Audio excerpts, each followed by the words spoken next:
ارادہ کیا لیکن اس پر عمل نہیں کر سکا.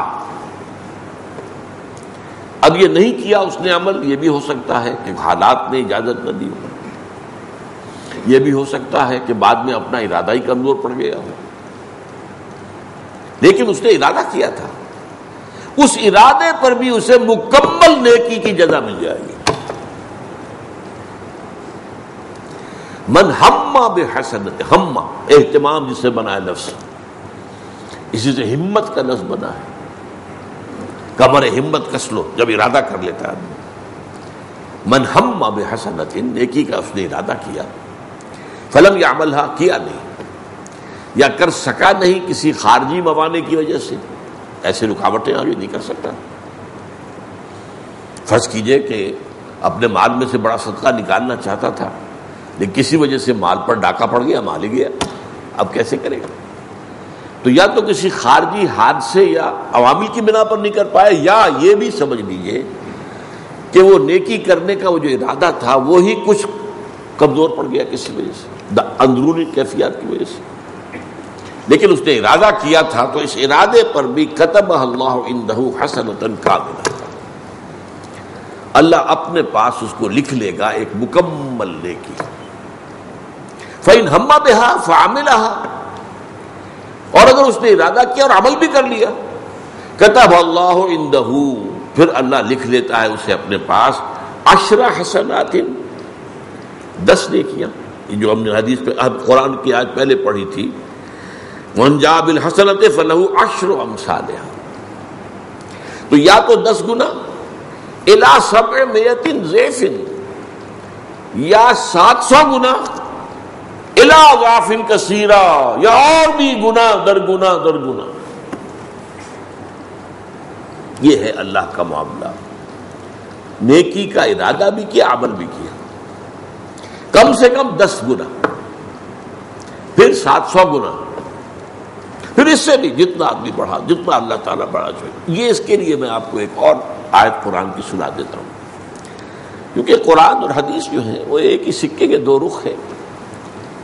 ایک ہی تعلیم ہے، ایک جو وحی جلی میں آئی ہے، ایک وحی خفی میں آئی ہے. حدیث جو ہے اکثر و بیشتر وحی خفی پر مبنی ہے. یہ آیت سورہ بقرہ کی ہے. وَمَثَلُ الَّذِينَ يُنْفِقُونَ أَمْوَالَهُمْ فِي سَبِيلِ اللَّهِ، مثال ان لوگوں کی جو اپنا مال خرچ کرتے ہیں اللہ کی راہ میں، کمثل حبۃ، ان کی مثال ایک دانے کی سی ہے، گندم کا دانہ یا پھر اور دانہ، چاول کا دانہ، چنے کا دانہ. اسے آپ نے زمین میں بو دیا، انبتت 7 سنابل، اب اس سے جو بھی گندم کا پودا بنا اس میں 7 سٹے گندم کے لگے ہوئے، یا مکئی کا پودا بنا مکئی کے 7 سٹے لگے ہوئے. فی کل سنبلۃ 100 حبہ، اور ہر سٹے کے اندر 100 دانے. تو کتنے ہو گئے؟ 700. وہی حساب جو اس حدیث میں آ رہا ہے، کتب اللہ عنہ 10 حسنات الی 700 ضعف، کم از کم 10 نیکیاں اور اس سے بھی بڑھ کر 700 گنا تک. اور اس کے بعد پھر یہ واللہ یضاعف لمن یشاء، اور اللہ اور بھی دگنا کر دے گا جس کے لیے چاہے گا. وہ یہاں پر آیا الی اضعاف کثیرۃ، 10 گنا، 700 گنا، اور اس کے کئی مرتبہ اس کا اور دگنے سے دگنا، دگنے سے چوگنا. وَإِنْ هَمَّ بِسَيِّئَةٍ فَلَمْ يَعْمَلْهَا، اور اگر کسی نے کسی برائی کا ارادہ کیا پھر عمل نہیں کیا، كتبها اللہ عنہ حسنۃ کاملہ، تو اللہ تعالی اس کو اپنے ہاں ایک نیکی درج کر لے گا. اب یہاں میں نے ذرا غور کیا، اس نے ارادہ کیا تھا بدی کا، اگر کسی خارجی معنی کے تحت نہیں کر پایا، چوری کے ارادے سے نکلا تھا، ابھی پہنچا ہی نہیں تھا کہ پولیس والوں نے دھر لیا، اب وہ تو چوری تو نہیں کر پایا. اگر تو ایسا ہے تو پھر منطق یہ چاہتی ہے کہ اس کے ارادے کا کوئی اسے بدلہ نہیں ملنا چاہیے، وہ تو کرنے جا رہا تھا، وہ تو خارجی معنی ہو گیا، خارجی ایک سبب ہو گیا جو نہیں کر پایا۔ اور ایک یہ ہو سکتا ہے جو میں نے پہلے کہا کہ اس کے بدی کا ارادہ ہی کچھ اپنی باطنی ہی کیفیت کے اندر کوئی ضمیر کی خلش، کوئی وہ جاگ گئی اور وہ باز آ گئی، تو اب تو لازماً اس کا حق ہے کہ اس کو نیکی کا درجہ جو ہے لکھ دیا جائے۔ لیکن اب یہ دیکھیے یہ ساری چیزیں جو یہاں آ رہی ہیں، اللہ تعالیٰ کا معاملہ منطق سے بہت اونچا ہے۔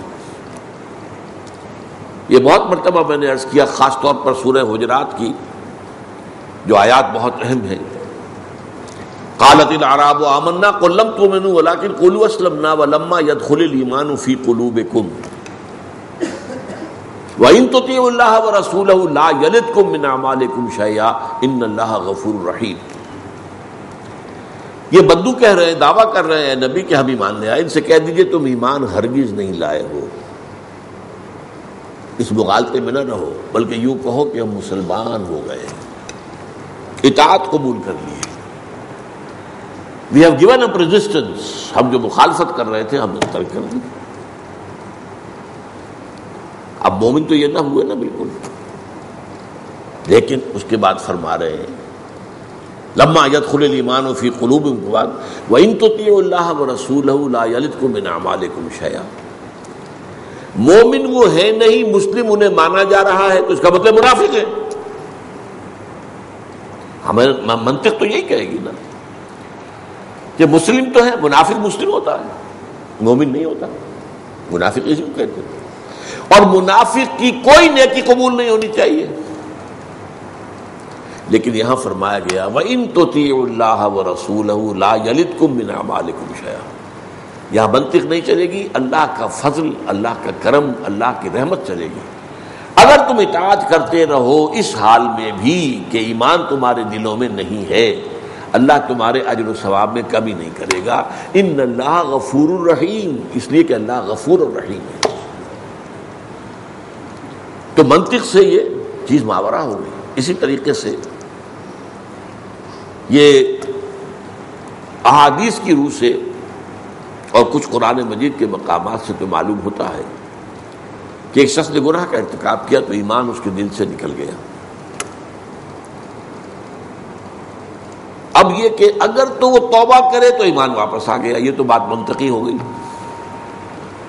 لیکن ایک رائے یہ بھی ہے کہ جیسے ہی گناہ سے فارغ ہوتا ہے بندہ مومن تو وہ ایمان جو اس کے دل سے نکل گیا تھا واپس آ جاتا ہے۔ یہ بات منطق کے خلاف ہے۔ ہاں توبہ کے بعد آ جانا سمجھ میں آتا، لیکن محض گناہ کا جو ارتکاب ہے وہ کب ختم ہو گیا اور اس کے بعد ایمان آ گیا، یہ منطق کے خلاف ہے۔